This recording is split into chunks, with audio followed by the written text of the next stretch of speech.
Hey, what's going on guys? This is Knott TV, and this is a very simple explanation of how to use Fraps. Fraps is used for recording pretty much everything from desktop to gameplay. Right here you've got a benchmarking option which basically shows your frames per second, frame times, and minimum maximum average. These displayed in either of these corners. But ideally, if you're going to be recording gaming, you don't really want it shown because it will just distract your audience's attention. So just click hide overlay for that. For movies, this is where all of your files are going to be saved. I'm using a friend's computer at the moment, so she's got it saved to videos, then Fraps. Just makes things a lot more tidy and keep it organized. This is a hotkey, so basically use this to stop and start recording.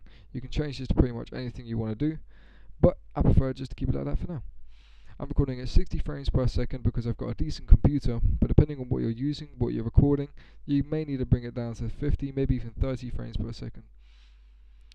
If you're going to be putting it into Sony Vegas or Windows Movie Maker, once you export it to 720p, then it's going to go down anyway. But if you're going to be bringing it up to something like 180 or 1080 or 1080i, then it'll probably bring it up to 60, maybe even higher, depending on what you're using it for.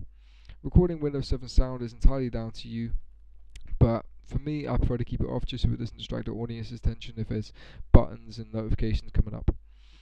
Recording external input is okay, but if you're going to be using like USB microphones or internal microphones, it entirely depends on what you're using.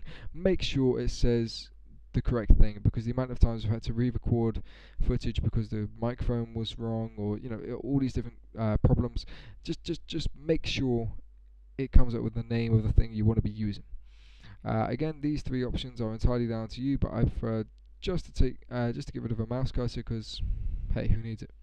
One thing I've noticed about Fraps is if you're recording gameplay like Amnesia, or if it's naturally dark, you're going to want to brighten it up a little bit, because Fraps seems to darken it. Just for me, maybe it was different from person to person. But thanks for watching guys, I hope you found this video really helpful. Be sure to leave a comment if you've got any questions, like the video, it really helps, and subscribe to the channel for more tutorials and a bunch of other random videos coming up soon. Take care guys, adios.